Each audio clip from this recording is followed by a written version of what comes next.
Hi friends, welcome to Telugu job 365 YouTube channel. Friends, మీరు sports పర్సనా? రైల్వేలో government job కొట్టాలనేది మీ కళ. అయితే మీకోసం నార్థన్ రైల్వే నుండి ఒక మంచి జాబ్ నోటిఫికేషన్ వచ్చింది. స్పోర్ట్స్ కోటా కింద మొత్తం 38 పోస్టులను భర్తీ చేస్తున్నారు. దీనికి సంబంధించినటువంటి పూర్తి వివరాలు, అర్హతలు మరియు ఎలా అప్లై చేయాలో ఈ వీడియోలో పూర్తిగా తెలుసుకుందాం రండి.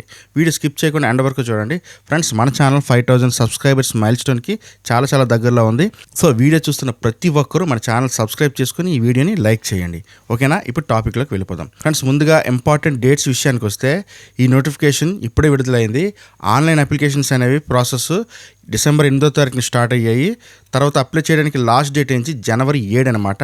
తర్వాత ట్రయల్స్ అనేవి ఫిబ్రవరి 2026లో ఉంటాయి. సో ఇది నోటిఫికేషన్లో క్లియర్గా వాళ్ళే మెన్షన్ చేస్తున్నారు. సో మీరు నోటిఫికేషన్ కావాలంటే ఒకసారి డౌన్లోడ్ చేసుకుని క్లియర్గా చదువుకోవచ్చు. అయితే ఇప్పుడు ఏ క్రీడల్లో మనకి ఖాళీలు ఉన్నాయో చూద్దాం. మొత్తం 38 వేకెన్సీస్ అనేవి ఉన్నాయి. ఇవన్నీ మనకి లెవెల్ 1 పోస్టులు అనమాట. స్పోర్ట్స్ వారీగా చూసినట్లయితే మనకి మెన్ విషయానికి వస్తే hockey, weight lifting, badminton, athletic, kho kho, table tennis, lawn tennis, cricket, kabaddi, football, basketball ఇలా ఉన్నాయి. ఉమెన్ కేటగిరీకి వచ్చేసరికి మనకి బ్యాడ్మింటన్, అథ్లెటిక్స్, చెస్, స్విమ్మింగ్, ఇంకా మీరు ఏ గేమ్స్లో ఏ పొజిషన్లో ఆడాలో కూడా నోటిఫికేషన్లో క్లియర్గా ఇచ్చారనమాట. అయితే అర్హతల విషయానికి వస్తే మనకి ముఖ్యంగా ఏజ్ అభ్యర్థులందరూ 18 ఏళ్ళ నుండి 25 సంవత్సరాల మధ్యలోనే ఉండాలి. ముఖ్యమైన విషయం ఏంటంటే ఎస్సీ, ఎస్టీ, ఓబీసీలకి జనరల్గా ప్రతి నోటిఫికేషన్లో ఏజ్ రిలాక్సేషన్ ఉంటుంది. కానీ ఈ స్పోర్ట్స్ కోటా జాబ్ అవడం వల్ల ఇందులో మనకి ఎటువంటి ఏజ్ రిలాక్సేషన్ ఉండదు. సో అందరికీ ఈక్వల్ ఛాన్సెస్ అనమాట. అయితే ఎడ్యుకేషన్ క్వాలిఫికేషన్ విషయానికి వస్తే మనకి 10th క్లాస్ ఎస్ఎస్సి లేదా దానికి ఈక్వలెంట్ అర్హత అనేది మనకి ఉండాలి. ఒకవేళ హయ్యర్ క్వాలిఫికేషన్ అంటే ఇంటర్, డిగ్రీ ఏదైనా కూడా ఉండొచ్చు, నో ప్రాబ్లం అనమాట. సో ఇప్పుడు స్పోర్ట్స్లోని ఉన్నటువంటి అర్హతలు ఏంటి అంటే, ఇప్పుడు ఇంతవరకు మనకి ఎడ్యుకేషన్ క్వాలిఫికేషన్ కదా, ఇప్పుడు ఇవి స్పోర్ట్స్ కోటా జాబ్స్ కాబట్టి స్పోర్ట్స్లో ఏమేమి అర్హతలు ఉండాలి, ఇదే ఇంపార్టెంట్. మెయిన్గా మీరు యాక్టివ్ ప్లేయర్ అయి ఉండాలి. నెక్స్ట్ మీ స్పోర్ట్స్ సర్టిఫికేట్స్ ఏప్రిల్ 1, 2023 తర్వాత వచ్చినవి ఉండాలన్నమాట. అంటే 2023 ఏప్రిల్ 1 కన్నా ముందు ఏమైనా మీకు స్పోర్ట్స్ సర్టిఫికేట్స్ ఉంటే అవి ఈ జాబ్కి అప్లై చేసుకోవడానికి అస్సలు పనికిరావు. తర్వాత దేశం తరపున అంతర్జాతీయ పోటీల్లో పాల్గొని ఉండాలి. కేటగిరీ సి అనమాట. లేదా ఫెడరేషన్ కప్ సీనియర్ కేటగిరీలో కనీసం 3rd పొజిషన్ ఉండాలి. లేదా సీనియర్ నేషనల్ ఛాంపియన్షిప్లో స్టేట్ని రిప్రజెంట్ చేస్తూ కనీసం 8th పొజిషన్ సాధించి ఉండాలి. ఇక్కడ కొన్ని స్పోర్ట్స్కి, క్రికెట్కి, బ్యాడ్మింటన్కి, టేబుల్ టెన్నిస్కి, చెస్కి, ఇటువంటి గేమ్స్కి కొంచెం స్పెషల్ రూల్స్ ఉన్నాయి. వాటిని నోటిఫికేషన్లో మీరు ఒకసారి క్లియర్గా చదువుకోండి. ఓకేనా? ఇప్పుడు సెలక్షన్ ప్రొసీజర్ ఎలా ఉంటుంది? సో మనకి ఇప్పుడు మెయిన్గా సెలక్షన్ ప్రాసెస్ ఎలా ఉంటుందంటే, ఇందులో మెయిన్గా ఎగ్జామ్ అనేది ఉండదు.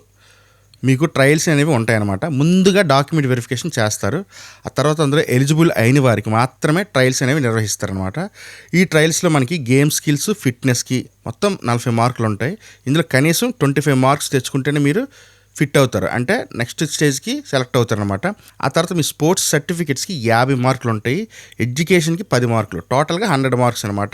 సో ఈ 100 మార్క్స్కి వెయిటేజ్ తీసి మెరిట్ ఆధారంగా మిమ్మల్ని సెలెక్ట్ చేస్తారు. ఓకేనా? అయితే ఇప్పుడు ఎలా అప్లై చేయాలి? ముందుగా మన అప్లికేషన్ ఫీజు చూసుకున్నట్లయితే అందరు జనరల్ అభ్యర్థులందరికీ 500 రూపాయలు అప్లికేషన్ ఫీజు అనేది ఉంది.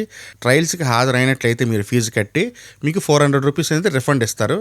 ఇంకా ఎస్సీ, ఎస్టీ, ఉమెన్కి అయితే, మైనారిటీస్కి అయితే 250 రూపాయల ఫీజు, ట్రయల్స్కి హాజరైతే 250 రూపాయలు మొత్తం రిఫండ్ చేస్తారనమాట. సో అప్లికేషన్ ఎలా ఫిల్ చేయాలంటే, మనం అఫీషియల్ వెబ్సైట్ www.rrcnr.org ఉంది కదా, ఈ వెబ్సైట్లోకి మనం వెళ్ళి లాగిన్ అవ్వాలన్నమాట. సో మనం మొత్తం డీటెయిల్స్ అన్ని ఇచ్చి లాగిన్ అయ్యి అకౌంట్ క్రియేట్ చేసుకోవాలి. ఆ తర్వాత అకౌంట్లో లాగిన్ అయ్యి మొత్తం మన ఎడ్యుకేషన్ క్వాలిఫికేషన్ సర్టిఫికేట్స్, తర్వాత sports quota certificates, caste certificates, ఇలా అన్నిటిని కూడా మనం స్కాన్ చేసి అప్లోడ్ చేయాలన్నమాట. సో అప్లోడ్ చేసిన తర్వాత మన డాక్యుమెంట్స్ స్క్రీనింగ్ చేసిన తర్వాత మనకి సెలెక్ట్ అనేది కాల్ లెటర్ అనేది వస్తుందన్నమాట. సో ఫ్రెండ్స్, ఇప్పుడు స్పోర్ట్స్ సర్టిఫికేట్స్ ఉండి గవర్నమెంట్ జాబ్ కోసం చూస్తున్న వారికి ఇది చాలా బెస్ట్ ఛాన్స్ అనమాట. చివరి తేదీ మనకి జనవరి 7, 2026 లోపు అప్లై చేసుకోండి. పూర్తి నోటిఫికేషన్ లింక్ కింద డిస్క్రిప్షన్లో ఉంది. ఈ వీడియో మీకు నచ్చినట్టయితే లైక్ చేయండి, మీ స్పోర్ట్స్ ఫ్రెండ్స్కి షేర్ చేయండి. మరిన్ని జాబ్ అప్డేట్స్ కోసం మన ఛానల్ని సబ్స్క్రైబ్ చేసుకోండి. ఓకేనా? Thanks for watching. This is